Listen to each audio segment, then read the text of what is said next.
მოგესალმებით. ოდესმე დაფიქრებულ ხართ, როგორ ახერხებს ჩვენი სხეული, რომ შიგნიდან მუდმივად სუფთა და მოწესრიგებული იყოს. აი დღეს სწორედ ამაზე ვისაუბრებთ. მოდით ერთად შევიხედოთ ჩვენი სხეულის ყველაზე მნიშვნელოვან და დაუღალავ გამწმენთ სისტემაში, რომელიც წამითაც არ ჩერდება, რომ ჩვენი ჯანმრთელობა დაიცვას. მოდით პირდაპირ დავიწყოთ იმ კითხვით, რომელიც ალბათ ყველას დაგვბადებია. როგორ ახერხებს ჩვენი ორგანიზმი, რომ ყოველ წუთს შეუჩერებლად ასუფთავოს სისხლი? მოდით ამ საოცარ პროცესს ერთად გავყვეთ ნაბიჯ-ნაბიჯ. მოკლედ, ჩვენი დღევანდელი მარშრუტი ასეთია. პირველ რიგში გავიცნობთ მთავარ მოთამაშეს, თირკმელს. მერე ჩაუღრმავდებით მის მიკროსკოპულ სამუშაო ერთეულებს, ნეფრონებს. შემდეგ ვნახავთ კონკრეტულად როგორ იქმნება შარდი სავეტაპად და ბოლოს გავიგებთ როგორ ტოვებს ის ჩვენს სხეულს. მზად ხართ? მაშასე, დავიწყოთ. დავიწყოთ ჩვენი ისწარის მთავარი გმირით, თირკმლით. ეს ის ორგანოა, სადაც მთელი მაგია იწყება. ეს არის ჩვენი ორგანიზმის ცენტრალური ფილტრაციის სადგური. რომ წარმოიდგინათ, თითოეული თირკმელი ლობიოს მარცვლის ფორმისაა. არც ისე დიდია, იწონის სადღაც 120-დან 200 გრამამდე და სიგრძეში დაახლოებით 10-12 სანტიმეტრია. მას ორი მთავარი შრე აქვს. გარეთა ქერქოვანი შრე და შიგნითა, ანუ ტვინოვანი შრე. და ეს სტრუქტურა, რა თქმა უნდა, შემთხვევითი არაა. გარეთა ქერქოვანი და შიგნითა ტვინოვანი ნაწილები ისეა მოწყობილი, რომ ერთად შექმნან იდეალური პირობების სისხლის ეფექტური ფილტრაციისთვის. სწორედ მათი კოორდინირებული მუშაობა ქმნის საჭირო წნევას და გარემოს, რომ ნარჩენები სისხლიდან გამოიდევნოს. აი, ყურადღება მიაქციეთ ამ ტერმინს, ჰილუსი. ეს არის ერთგვარი კარიბჭე თირკმლის შიდა მხარეს. წარმოიდგინეთ, როგორც დიდი ქალაქის მთავარი სადგური. აქედან შედის თირკმლის არტერია დაბინძურებული სისხლით, აქედანვე გამოდის თირკმლის ვენა უკვე გასუფთავებული სისხლით და შარდსაწვეთი, რომელსაც მზაშარდი გამოაქვს. მოკლედ, ეს თირკმლის მთავარი ლოჯისტიკური ცენტრია.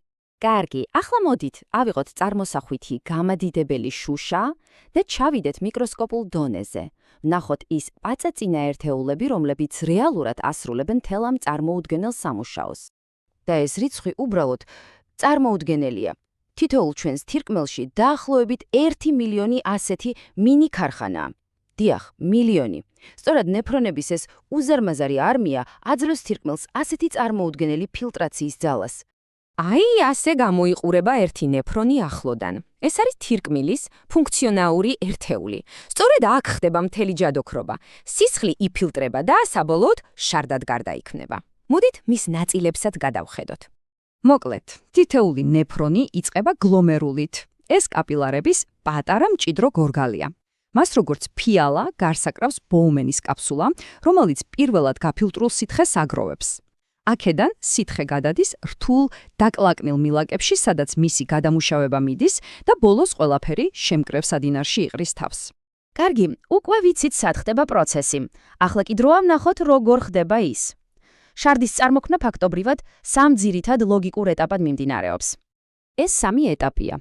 პირველი, გლომერულური ფილტრაცია, ანუ სისხლის უხეში გაცრა, მაღალი წნევით. მეორე, ტუბულარული რეაბსორბცია, როცა ორგანიზმი ყველა საჭირო ნივთიერებას უკან იბრუნებს. და მესამე, ტუბულარული სეკრეცია, ანუ დარჩენილი ნარჩენების აქტიური მოშორება. მოდით თითოეულს უფრო დეტალურად შევხედოთ. და ეს ფრაზა იდეალურად აღწერს პირველ ეტაპს. წარმოიდგინეთ, გლომერულაში მაღალი წნევის გამო სისხლიდან სითხე და ყველა პატარა მოლეკულა იძულებით გამოიდევნება. სისტემა არ არჩევს, რა არის სასარგებლო და რა არა. ის უბრალოდ საცერივით მუშაობს. თუ მოლეკულა საკმალისად პატარაა, რომ გაძვრეს, ის გადის. დიდი ნაწილაკები, როგორიცაა სისხლის უჯრედები და ცილები კი სისხლში რჩება. ახლა კი მოემზადეთ. ჩვენი თირკმლები დღე-ღამეში წარმოქმნიან დაახლოებით 180 ლიტრასეთ ფილტრატს. დიახ, სწორად გაიგეთ, 180 litrს. ეს ხომ თითქმის სავსე აბაზანაა. მაგრამ მოიცა, ჩვენ ხომ დღეში 180 litrს შარდს არ გამოვყოფთ, არა?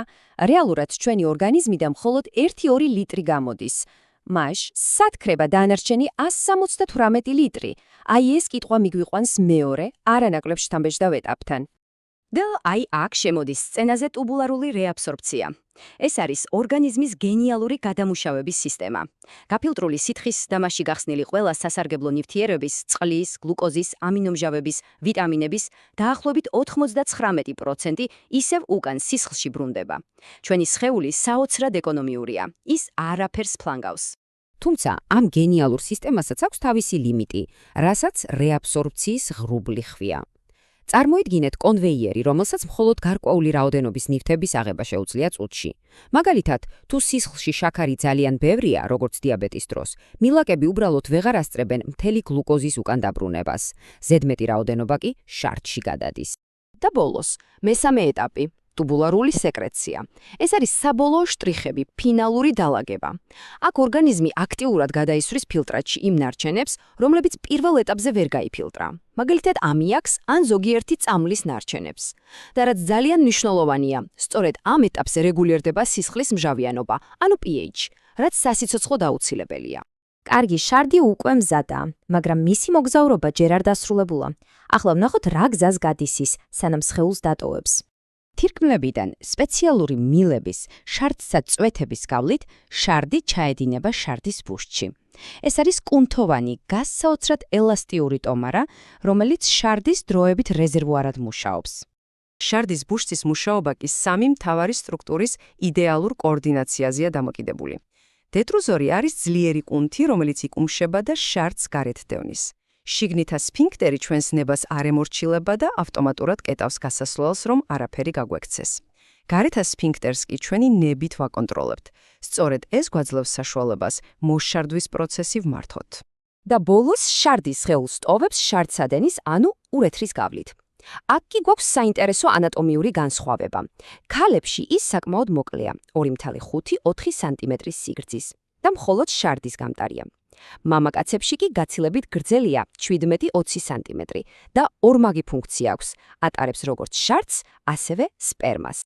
აი ასე, ჩვენ გავიარეთ მთელი გზა, სისხლის წვეთიდან შარდის წვეთამდე. ეს მართლაც წარმოუდგენელ რთული და ამავდროულად იდეალურად აწყობილი სისტემაა. და ამ ყველაფრის ფონზე ალბათ ღირს დაფიქრება, რას ნიშნავს ჯანსაღი ცხოვრება ჩვენი თირკმლებისთვის? რას ვაკეთებთ ჩვენ, რომ ამ დაუღალავ მუშაკებს საქმე გაუადვილოთ? მადლობა ყურადღებისათვის.